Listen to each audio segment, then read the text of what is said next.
कृष्णा गाडगीळ आणि sons limited 1832 पासून।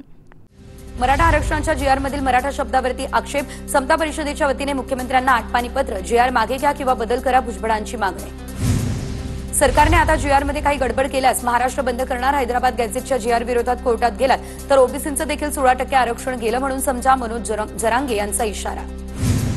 GR काढताना कुठलाही दबाव नव्हता, शासन निर्णय मागे घेण्याची आवश्यकता नाही, विखे पाटलांकडून स्पष्ट। जरांगेंनी काहीही असल्यास चर्चा करावी, अंमलबजावणीसाठी कालावधी लागतो, विखेंचं विधान। मराठा आरक्षणाचा जीआर काढण्यापूर्वी दाखवला नाही, मराठा आरक्षणाच्या जीआरबाबत मंत्री छगन भुजबळ यांची ही प्रतिक्रिया। मराठा आरक्षणाचा जीआर काढण्याआधी भुजबळांसोबत चर्चा केली होती, ओबीसी समाजाला धक्का लागणार नाही हे भुजबळांना सांगितलं होतं, उपमुख्यमंत्री एकनाथ शिंदे यांच्याकडून स्पष्ट। मंत्री अतुल सावे यांच्या उपस्थितीमध्ये ओबीसी महासंघाची बैठकीमध्ये भुजबळांचं म्हणणं ऐकून घेणार, भुजबळांच्या शंकेबाबत चर्चा करणार, चंद्रशेखर बावनकुळे यांची माहिती। मुख्यमंत्री फडणवीसांनी छगन भुजबळ यांना जेलमध्ये टाकायला हवं, जर जीआरला हात लावला तर आम्ही सरकारला शांत बसू देणार नाही, जालन्यातून मनोज जरांगे यांचा इशारा। राज्य मंत्रिमंडळाच्या बैठकीनंतर मराठा आरक्षण उपसमितीची बैठक, दाखले देण्यासंदर्भात कार्यवाही करणार आणि महिना अखेरपर्यंत मराठा आंदोलकांवरील गुन्हे मागे घेणार असं विखे पाटील यांची माहिती। तर भुजबळांसोबतही चर्चा करणार आणि त्यांचा दुराग्रह दूर करणार असंही वक्तव्य। राष्ट्रीय ओबीसी महासंघाच्या 14 मागण्यांपैकी 12 मागण्या एका महिन्यामध्ये मान्य करू, अतुल सावेंनी आश्वासन दिल्याची परिणय फुके यांची माहिती। एका महिन्यात या संदर्भातला जीआर काढणार, फुके यांची माहिती। ज्यांची जेवढी संख्या त्यांना त्यानुसार आरक्षण सरकारनं द्यावं, तर रासपचे नेते महादेव जानकर यांची सरकारकडे मागणी। सत्ताधारी भाजपचे आरक्षण देण्याची इच्छा नाही, सर्वांना झुलवत ठेवण्याचा भाजपचा प्लान, जानकरांचा आरोप। मराठ्यांना आरक्षण देताना ओबीसींनी धक्का न लावणं ही राष्ट्रवादीच्या आधीपासूनच भूमिका, जीआरचा अभ्यास अजून मी पूर्णतः केलेला नाही, सुनील तटकरे यांची प्रतिक्रिया। एनडीएचे सीपी राधाकृष्णन नवीन उपराष्ट्रपती, तर इंडिया आघाडीच्या बी सुदर्शन रेड्डींचा पराभव, सीपी राधाकृष्णन यांना 452 मतं तर बी सुदर्शन रेड्डींना 300 मतं। इंडिया आघाडीची 14 मतं फुटल्याचा अंदाज, उमेदवार बी सुदर्शन रेड्डी यांना 300 खासदारांकडून मतदान, काँग्रेसने इंडिया आघाडीच्या 315 खासदारांच्या मतदानाचा केलेला दावा।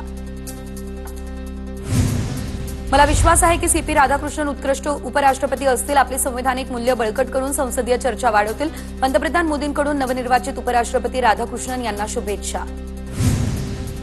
उपमुख्यमंत्री शिंदे यांच्याकडून नवनिर्वाचित उपराष्ट्रपती सीपी राधाकृष्णन यांना शुभेच्छा, तर उपराष्ट्रपती पदाची निवडणूक बिनविरोध होऊ शकली असती, उपराष्ट्रपती निवडणुकीवरून शिंदेंची प्रतिक्रिया। उपराष्ट्रपती पदासाठी सर्वाधिक क्रॉस वोटिंग महाराष्ट्रातून शिंदेच्या शिवसेनेचे खासदार नरेश म्हस्केंचा दावा, उद्धव ठाकरे, शरद पवार आणि काँग्रेसच्या खासदारांनी देखील काही प्रमाणात एनडीएचे उमेदवार सीपी राधाकृष्णन यांना मतदान केलं, म्हस्के यांची माहिती। उपराष्ट्रपती पदाच्या निवडणुकीत यूपीएच्या ठिकऱ्या उडाल्या, भाजपचे माध्यम प्रमुख नवनाथ बन यांचा संजय राऊत यांच्यावर निशाणा, सकाळच्या पत्रकार परिषदेमध्ये जाऊन आम्हीच जिंकणार असं म्हणत होते, पण पुरता बँड वाजला, बन यांनी राऊतांना डिवचलं। फडणवीसांच्या सहकाऱ्यांकडूनच त्यांची राख रांगोळी करण्याचा प्रयत्न, फडणवीसांना फिनिक्स पुरस्कार मिळाल्यानंतर संजय राऊत यांचा आरोप। पुण्याची राख रांगोळी झाली, 2024च्या निवडणुकीमध्ये जनतेने दाखवलं संजय राऊत जिथे असणार तिथे राख रांगोळी होणारच, संजय राऊत यांच्या आरोपांवरून निलेश राणे यांचा पलटवार। राजकारणात कधीच कोणी संपत नाही, कुणाची राख होत नाही, फडणवीसांबद्दल असं कधी होईल हे ध्यानीमनी देखील नाही, फडणवीसांच्या वक्तव्यावर सुप्रिया सुळे यांची प्रतिक्रिया। मुंबईमधील ठाकरेंच्या सेनेचे माजी नगरसेवक संपर्कात, दसरा मेळाव्यानंतर आम्हीच धमाका करणार, कृपाल तुमाने यांची टीका, स्वतःचा पक्ष भाजपमध्ये विलीन होतोय ते आमच्यावर काय बोलताय, राऊतांचा टोला। कृपाल तुमाने कोण आहेत हे मला माहित नाही, शिंदे सरकारची शाबासकी घेण्यासाठी तुमानेंकडून अशी वक्तव्य, महेश सावंत यांची प्रतिक्रिया। चितळे समितीने अहवालामध्ये योग्य पद्धतीने बाबी मांडलेल्या नाही, सिंचन घोटाळ्यावरून तत्कालीन मुख्य अभियंता विजय पांढरे यांचा आरोप, उच्चस्तरीय समिती नेमून चौकशी केली तर अजितदादांना जेल होईल, विजय पांढरे यांचा दावा। निष्पक्ष चौकशी केल्यानंतर 12 मंत्री तुरुंगात जातील, तत्कालीन मुख्य अभियंता विजय पांढरे यांच्या आरोपांनंतर खासदार संजय राऊत यांचं हे वक्तव्य। सोलापूर मुरुम उत्खनन प्रकरणी जिल्हाधिकाऱ्यांकडून अहवाल मागवलाय, मुख्यमंत्री देवेंद्र फडणवीस यांची माहिती, अजित पवार यांनी या संदर्भात स्पष्टीकरण दिलंय, आयपीएस अंजना कृष्णा यांच्यासोबतच्या वादावरून मुख्यमंत्री फडणवीसांची पहिली प्रतिक्रिया। मिटकरींचं पत्र हे पक्षाची अधिकृत भूमिका नसून व्यक्तिगत भूमिका, अमोल मिटकरी यांना लिहिलेल्या पत्रावर सुनील तटकरे यांची प्रतिक्रिया, मिटकरींनी आयपीएस अंजना कृष्णा यांच्या कागदपत्रांच्या चौकशीची मागणीही केलेली। दळवींच्या वक्तव्याची दखल आम्ही घेत नाही, राज्यातील जनतेला दादा आणि सुनील तटकरे काय आहेत हे माहिती आहे, सुनील तटकरे यांची शिंदेच्या सेनेचे आमदार महेंद्र दळवी यांच्यावर टीका। रायगडमध्ये राजकीय वातावरण शांत राहावं हा आमचा प्रयत्न, पण कुत्र्याची शिफ्टी वाकडी ती वाकडीच. आनंद परांजपे यांचे शिंदेच्या सेनेचे आमदार महेंद्र दळवी यांच्यावर टीका. दळवींच्या पत्नीने आताच कुणाला तरी मारलंय, परांजपे यांचा दळवींना टोला. माढ्यातील मुरुम उपसा प्रकरणातील व्हिडिओ खासदार धैर्यशील मोहिते पाटील यांनी पत्रकार परिषदेत दाखवला. कारवाईसाठी अधिकाऱ्यांसह पोलिसांना फ्री हँड द्यावा. मोहिते पाटील यांची मुख्यमंत्री फडणवीसांना विनंती. प्रकरणातील खरे माफिया बाजूला, सरपंच ग्रामसेवकाला बळीचा बकरा बनवलं, मोहिते पाटील यांचा आरोप. करमाळा प्रकरणी अजित पवार यांच्या समर्थनार्थ आता स्वाभिमानी आंबेडकरी संघटनेचं आंदोलन. अजित पवार यांच्या प्रतिमेला दुग्धाभिषेक घालून समर्थन. भाजप आणि राष्ट्रवादीचे आमदार निवडून येण्यात एकनाथ शिंदे यांचा वाटा, तर आतल्या सगळ्या गोष्टी मलाच माहिती. मंत्री संजय शिरसाट यांचा मोठा दावा. सडकोच्या भूखंड विक्रीवरून गणेश नाईक आक्रमक. भूखंड विक्रीसाठी सीसी देणारा अधिकारी नवी मुंबई शहराचा वैरी. गणेश नाईक यांचा शिंदेच्या शिवसेनेवर निशाणा. संबंधित प्रकरणातील सर्व लेखाजोखा नाईक मुख्यमंत्र्यांना देणार. संजय शिरसाट यांना टार्गेट केलं जातं. शिरसाटांनी घेतलेल्या निर्णयासाठी तर एसआयटी नेमली नाही. सिडको गैरव्यवहार प्रकरणी उदय सामंत यांची ही प्रतिक्रिया. ठाण्यात सत्ता आणायची असेल तर रावणाच्या अहंकाराचं दहन करावं लागेल. गणेश नाईक यांचं एकनाथ शिंदेंना अप्रत्यक्ष आव्हान. तर महायुतीचाच महापौर ठाण्यात बसेल. खासदार श्रीकांत शिंदे यांचं प्रत्युत्तर. टीकेला कामातून उत्तर देता येतं हे फडणवीसांनी दाखवून दिलं. फडणवीसांच्या फिनिक्स या वक्तव्याकडे सकारात्मकतेने पाहतो. फडणवीसांच्या प्रश्नावर उदय सामंत यांची ही प्रतिक्रिया. एकमेकांवर टीका न करता महायुतीचा धर्म पाळावा. शिंदेच्या शिवसेनेवरून गणेश नाईक यांच्या टीकेवरून निलेश राणे यांची प्रतिक्रिया. नवी मुंबई पालिकेचे भूखंड सिडकोने विकल्याचा आरोप करत नाईकांनी नाव न घेता शिंदेच्या सेनेवर साधला निशाणा.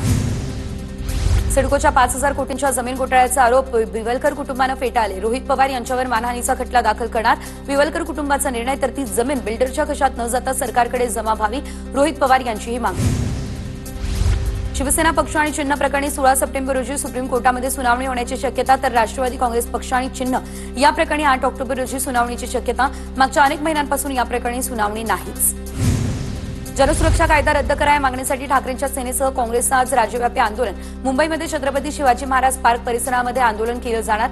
महत्वाचे पदाधिकारी आणि नेते आंदोलनाला असणार उपस्थित. जनसुरक्षा विधेयकाविरोधात काँग्रेससह विरोधकांचं आज आंदोलन. काँग्रेससह शेकाप, भाकप आणि ठाकरेंची सेना करणार आंदोलन. काँग्रेसचे नेते विजय वडेट्टीवार, बाळासाहेब थोरात, अमीन पटेल यांच्याकडून विधानसभा अध्यक्ष राहुल नार्वेकर यांची भेट. विरोधी पक्षनेतेपदासाठी काँग्रेस नेत्यांनी विधिमंडळ नार्वेकरांची भेट घेतल्याची माहिती. विधान परिषदेचं विरोधी पक्षनेतेपद काँग्रेसला देण्याचा निर्णय झालाय. ठाकरेंच्या शिवसेनेचे आमदार भास्कर जाधव यांची प्रतिक्रिया. विधानसभा ठाकरेंकडे आणि विधान परिषद काँग्रेसकडे राहील असा निर्णय. जाधव यांची माहिती. नरेश म्हस्के यांच्या खासदारकीला आव्हान देणारी राजन विचारे यांची याचिका हायकोर्टानं फेटाळली. नरेश म्हस्के यांनी हायकोर्टाचे आभार मानले. लोकांमध्ये चुकीचा संदेश पोहोचवणाऱ्यांना मानसिक त्रास देणाऱ्या राजन विचारे यांना कोर्टात चपराक दिल्याचं म्हस्केंनी म्हटलं. वसई विरारचे माजी पालिका आयुक्त अनिल कुमार पवार यांनी हायकोर्टामध्ये घेतली धाव, तर ईडीने केलेली अटक चुकीची. कायद्याचा गैरवापर करणारी अनिल कुमार पवार यांचा आरोप. आयुष कोमकर हत्या प्रकरणी सर्व 6 आरोपींना 7 दिवसांची पोलीस कोठडी. आरोपींना पुणे कोर्टामध्ये केलं हजर, तर कोमकर हत्येप्रकरणी आंदेकर टोळीच्या 8 जणांना बेड्या. पुणे पोलिसांनी आरोपी बंडू आंदेकरला गुडघ्यावर बसवलं. आरोपी बंडू आंदेकर हा वयस्कर असल्यानं त्याला 2 पायांवरती बसता येत नव्हतं, त्यामुळे तो थेट मांडी घालून बसलेला. बाबा सिद्दीकी हत्या प्रकरणामध्ये जिशान सिद्दीकी यांचे मुंबई पोलिसांवर आरोप. मुंबई पोलीस घाबरताय का? जिशान सिद्दीकी यांचा सवाल. अनमोल बिश्नोईला इथे आणा आणि विचारा हे कुणी करायला लावलं. मुंबई पोलीस सध्या खूप तर्कहीन उत्तर देत आहेत असाही आरोप. आमच्या तिन्ही मंत्र्यांच्या मनात विचार आल्यास मंत्रिमंडळामध्ये नक्की बदल होईल. मंत्रिमंडळात नवीन चेहऱ्यांना संधी देण्याच्या प्रश्नावर प्रताप सरनाईक यांची प्रतिक्रिया. दिवाळीची भेट म्हणत दहिसर टोलनाका पुढे ढकलणार. वर्सोवा पुलाजवळ टोलनाका स्थलांतरित करण्याचा विचार. परिवहन मंत्री प्रताप सरनाईक यांची माहिती. सुनील तटकरे एक विचार आहेत आणि विचार संपवता येत नाही. राष्ट्रवादीच्या राज्य प्रवक्त्या सायली दळवी जाधव यांच्याकडून विरोधकांचा समाचार. खोटी माहिती पसरवल्याचं म्हणत लालबागचा राजा मंडळ हिरालाल वाडकर यांच्यावर अब्रू नुकसानीचा दावा ठोकणार. वाडकर बंधूंकडून अनेक वर्षांपासून राजाचं विसर्जन, मात्र मंडळानं गुजरातच्या तराफ्याला कंत्राट दिलं आणि गणित चुकलं. वाडकर यांचं विधान. पुण्यातील विसर्जन मिरवणुकीमध्ये महिला पत्रकाराचा विनयभंग करणारे अटकेत. चिराग किराड, अनुज नवगिरो या ढोल पथकातील तरुणांकडून महिला पत्रकाराचा विनयभंग. तहसीलदार प्रशांत थोरात यांचं निलंबन रद्द करण्याचा मंत्री बावनकुळेंचा निर्णय. निरोप समारंभामध्ये तहसीलदारांच्या खुर्चीमध्ये बसून गाणं गायला प्रकरणी निलंबन. धाराशिवच्या परंड्यामध्ये मराठा आरक्षणाचा GR मागे घेण्याची ओबीसी समाजाची मागणी. मागे न घेतल्यास आंदोलनाचा इशारा. पनवेल बोरीवली वसई या उपनगरीय रेल्वे मार्गासाठी हिरवा कंदील. नवी मुंबई पनवेलला बोरीवली आणि वसई मार्गे विरारपर्यंत जोडणारी लाईन निर्माण करणार. नवीन मार्गामुळे प्रवाशांना मोठा फायदाही होणार. पश्चिम आणि मध्य रेल्वेवरती नव्या एसी लोकल धावणार 38 नवीन लोकलसाठी मुंबई रेल्वे विकास महामंडळानं निविदा काढल्या. अंदाजे 19,293 कोटी रुपयांची तरतूद. नागपूरमधील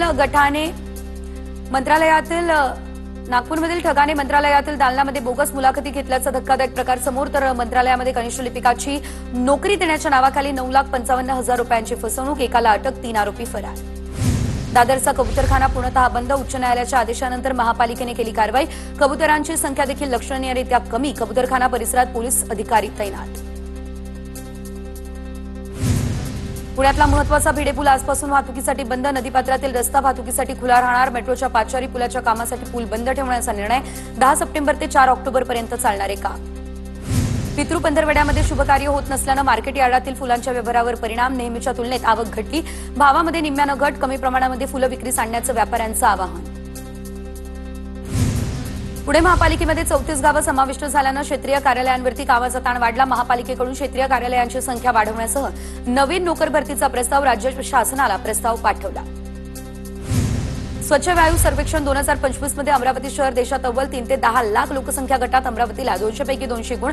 केंद्र सरकारकडून अमरावतीला पहिलं पारितोषिक जाहीर. तर पुरस्कारासोबत 75 लाखांचं रोख पारितोषिक. IPhone 17 launch. अधिक टिकाऊपणा, आकर्षक डिझाईन आणि भारतात आयफोन 17ची किंमत 82,000 सुरू.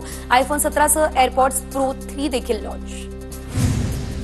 देशभरात एसआयआर लागू करण्यासंदर्भात निवडणूक आयोगाची आज बैठक. सर्व सीईओ त्यांची राज्य आणि केंद्रशासित प्रदेशांच्या परिस्थितीचा अहवाल देणार. देशव्यापी मतदार यादी पुनरावलोकनाची रूपरेषा अंतिम करणार.